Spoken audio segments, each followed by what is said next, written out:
People का वृक्ष बहुत पवित्र है। एक ओर इसमें जहाँ विष्णु का निवास है, वहीं यह वृक्ष रूप में पितृदेव है। पितृपक्ष में इसकी उपासना करना या इसे लगाना विशेष शुभ होता। बरगद का पेड़ में साक्षात शिव निवास करते हैं।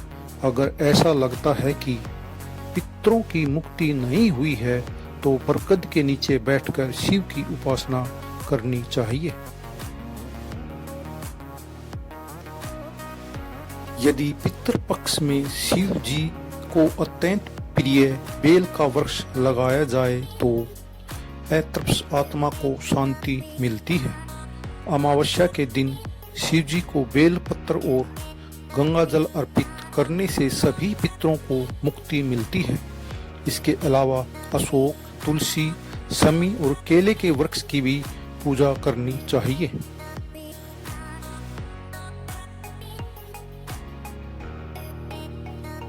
गोवा को अतिथि आगमन का सूचक और पितरों का आश्रम स्थल माना जाता है।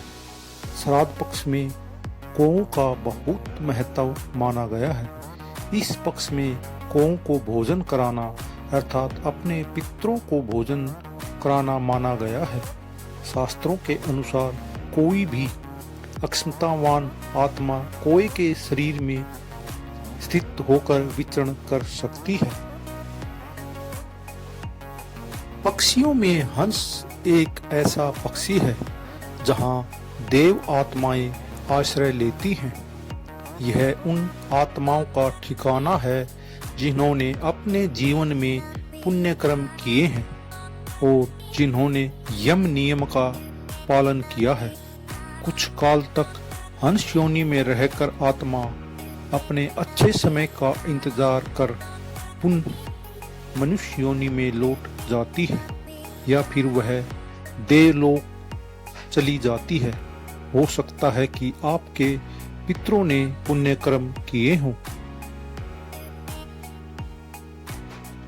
भगवान गरुड़ विष्णु के वाहन हैं। भगवान गरुड़ के नाम पर ही गरुड़ पुराण है, जिसमें श्राद्ध क्रम, स्वर्ग, नरक, पितरलोक आदि का उल्लेख मिलता है। पक्षियों में गरुड़ को बहुत ही पवित्र माना गया है।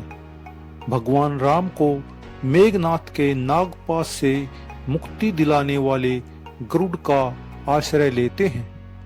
पितर इसके अलावा क्रोच या सारस का नाम भी लिया जाता है।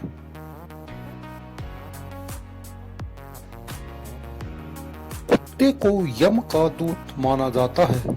कहते हैं कि इसे ईश्वर मध्यम की वस्तु भी नजर आती है। दरअसल कुत्ता एक ऐसा प्राणी है जो भविष्य में होने वाली घटनाओं और ईश्वर मध्यम की सूक्ष्म जगत आत्माओं को देखने की क्षमता रखता है। कुत्ते को हिंदू देवता भैरव महाराज का सेवक माना जाता है। कुत्ते को भोजन देने से भैरव महाराज प्रसन्न होते हैं और हर तरह के आकस्मिक संकटों से वे भक्त की रक्षा करते हैं। कुत्ते को रोटी देते रहने से पितरों की कृपा बनी रहती है।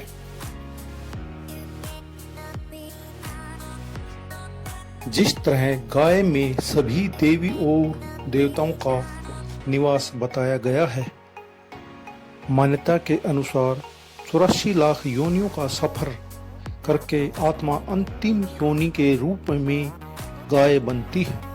गाय लाखों योनियों का पड़ाव है, जहां आत्मा विश्राम करके आगे की यात्रा शुरू करती है।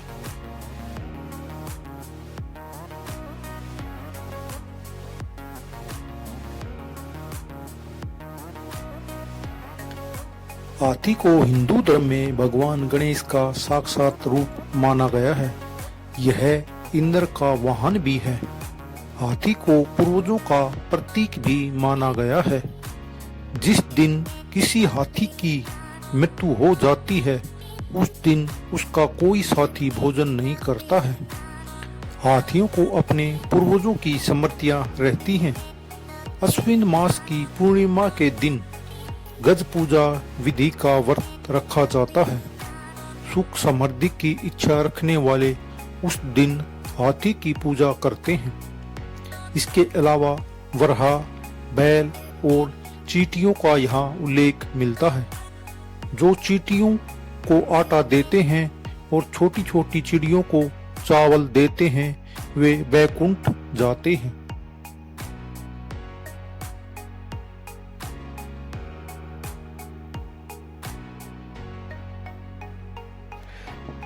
भगवान विष्णु ने एक बार मत्स्य का अवतार लेकर मनुष्य जाति के 80 तत्वों को जल प्रलय से बचाया था।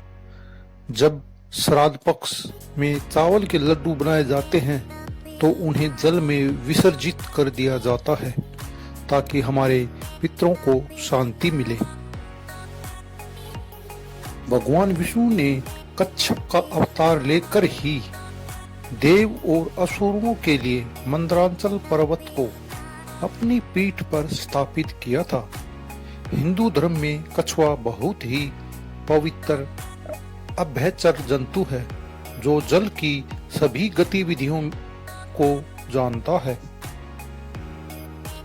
भारतीय संस्कृति में नाग की पूजा इसलिए की जाती है क्योंकि यह एक रहस्यमय जंतु है।